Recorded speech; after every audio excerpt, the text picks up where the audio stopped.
మన శరీర దేహ నిర్మాణం అంతా చెప్తా. అంతే.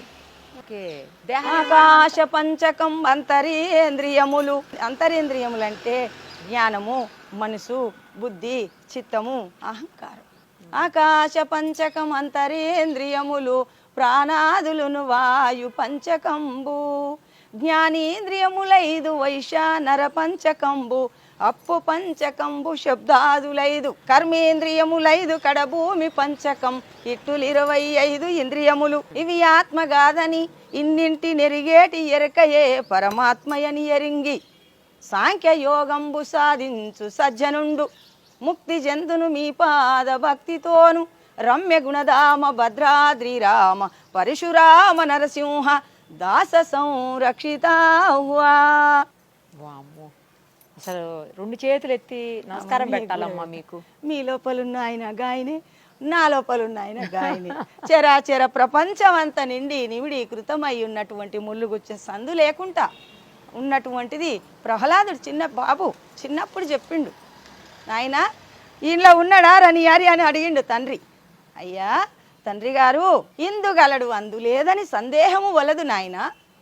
సర్వోపగతుండు చక్రి ఎందెందు వెతికినా అందందే గలడు తండ్రి అని చెప్పి ఆ మహావాక్యం ఆనాడే ఇచ్చిండు. త్రేతాయుగం, కృతాయుగం, ద్వాపారం, కలియుగం. అమ్మ త్రేతాయుగంలో చెప్పినటువంటి ప్రహ్లాదుడు చెప్పిన మాట మనది కాదు తల్లి. మనదనుకునేది భ్రమ. నాది నాది నాది అనుకుంటా నీవు వీల్చుకునే గాలే నీది కాదు, నీవు నడిచే భూమే నీది కాదు, నీ శబ్దమే నీది కాదు, నీ స్పర్శనే నీది కాదు, నీ రూపమే నీది కాదు. నీ యొక్క లాలాజలం మింగకుంటే బతుకుతామా? ఒక్క క్షణం మింగకుంటే శవమవుతుంది, ఊపిరాడకుంటే శవమవుతుంది. శ్వాస తీసుకోకుంటే నీ లాలాజలం జలభూతము నీదా తల్లి, నాదా, ప్రపంచందా? ఎవరిది కాదు. వాసన పృథ్వీభూతం, మరి దుర్వాసన సువాసన ఇది ఎరుగుతుంది ముక్కు, అది మనది కాదు. పంచభూత ఆవరణ మన వస్తువు అనేది ఏమీ లేదు చూడమ్మా. అవును, వట్టిదే. జన్మమెత్తడం, కర్మ చేయడం, గతించడం, మళ్ళీ ఎత్తడం, గతించడం, మళ్ళీ ఎత్తడం. 84 లక్షల జీవోపాధులు యందు పుట్టి గిట్టి ఉన్నామమ్మ. ఇది క్రిమికీటకాదులు, జంతుజాలము, పశుపక్షాదులు, నదులు, వనాలు, నానా మృగాలు, విహిత కర్మములు, వేద శాస్త్రములు ఎత్తిన తర్వాత కడసారి ఎన్ని జన్మల పుణ్యమో ఈ మానవ జన్మ వచ్చింది. కోటి జన్మములెత్తి నరగర్భమందున వాటముగా పుట్టి. కోటి జన్మములు ఎత్తి నాయనా ఇక చాలు జన్మని తల్లి గర్భంలో ఓ పక్క మలము సంచి, ఓ పక్క మూత్రము సంచి, ఓ పక్క రక్తము, ఓ పక్క మాంసం, నీసు నీళ్లు తల్లి గర్భంలో నిండి ఉన్నాయి. ఇంకేమన్నా ఉందా అమ్మ? మనం ఇప్పుడు దీనికి ఏమో చేసుకుంటాం, అత్తరు, పౌడరు, సబ్బు, బిబ్బు అన్నీ పెట్టుకుంటాం. ఏముంది తల్లి? తల్లి గర్భంలో గుర్తు చేసుకుంటే ఛీ ఈ జన్మ ఇక చాలు అనిపిస్తుంది. నారాయణమ్మ, మీరు ఇక్కడ ఉండాల్సిన వాళ్ళు కాదు, అసలు మీరు సఫాయి కార్మికురాలుగా అర్థమైతే. గురుదేవుడు మా అమ్మ పెట్టింది.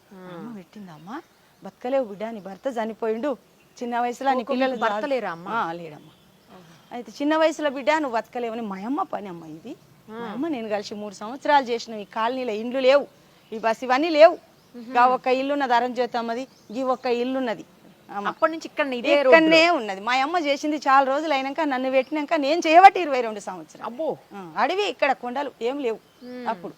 అప్పటి నుంచి అసలు మీరు ఇది కాదు అదే అంటున్నా, మీరు ఇది చెయ్యాలి. ఇది ఉంది బాకీ, బాకీ తీరితే ఉండబోదు, ఇది తీరితే ఉండదు. కర్మ రాకపోకటే కానీ భయమేమీ లేదు. భజించవే శివుని మనసా, ఎంత పాపకారివే నీవు గడుసా, భజించవే శివుని మనసా. నీకే పెడతానమ్మా. మీ దగ్గర ఎంత జ్ఞాన సంపత్తి ఉందమ్మా, దానికి చదువుకోవాల్సిన చదువుకుంటే పుణ్యాత్ములు అది దోసుకునే వాళ్ళు అంటున్నారు. నేను లేదమ్మా చదువు అసలేదులమ్మ. నేను ఏలుముద్ర వేస్తుంటే ఈ పనికాడికి వచ్చినాక ఊకే ఉసుకెలా రాసిన, అది కూడా కరెక్ట్ గా రాదు. ఇప్పుడు వణుకుతా ఉసుకులో రాసిన. మరి ఇంకేం సంతకం ఎట్లా పెడతావు మళ్ళా? అదే నేర్చుకోవాలంటే చాలా కష్టపడ్డామ్మా. సంతకం అది కూడా కరెక్ట్ గా రాదు, పిచ్చి పిచ్చిగా వస్తుంది. ఇంత నాలెడ్జ్ ఉంది, ఇంత జ్ఞానం. జ్ఞానం అమ్మా, గురుడు లాభించేనమ్మా, గురి తెలిపేటి ప్రభుడు లాభించేనమ్మా, గురుడు లాభించేను శరణన్న వారిని, కరుణించునెవరైనా హరమారెంచని తండ్రి, గురుడు లాభించేనమ్మ గురి తెలిపేటి ప్రభుడు లాభించేనమ్మ పాదతీర్థం బిచ్చియు ప్రసాదమును పరిపూర్ణ దయలుంచియు పాలమందున బ్రహ్మ వ్రాలు తుడసి వేసి పరమామంత్రంబును త్వరగా బోధించేను మరసిపోయిన స్వస్వరూపము మరల నామది కెరుక చేసియు శరణనిన కరుణించమురియుచు గురుడు లాభించేనమ్మ గురి తెలిపేటి ప్రభుడు లాభించేనమ్మా. మీకు రాయటం రాదన్నారు, రాదు. చదవటం అన్న వస్తుందా అమ్మ? చదువుడు ఎక్కడదమ్మా? అది లేదు, చదవటం కూడా రాదు, లేదు, రాదు. రాయటం రాదు. రాదు. ఇంత పెద్ద పెద్ద పదాలని అసలు ఎక్కడ చిన్న తప్పు కూడా ఇవి లేకుండా- చిన్న చిన్నయేనమ్మా, ఇంకా పెద్దవి ఉన్నాయి. అమ్మ బాబోయ్, ఇంకా పెద్ద అంటే చదువు రాని వాళ్ళకి రాయటం రాని వాళ్ళకి ఇవి పెద్ద పదాలు కదమ్మా. ఇక పెద్దవి అంటే అమ్మ చదువుకున్న వాళ్ళకి ఏముంటుందంటే ఓహో ఫలాని పుస్తకం చదివితే కది అది మనం చదవచ్చు చెప్పొచ్చు అని అటువంటిది భీకరమైన ధీమా వాళ్ళకి. మాకేమో గురువు గారి దగ్గరికి పోతేనే బోధ, గ్రేట్, లేకుంటే బాధ.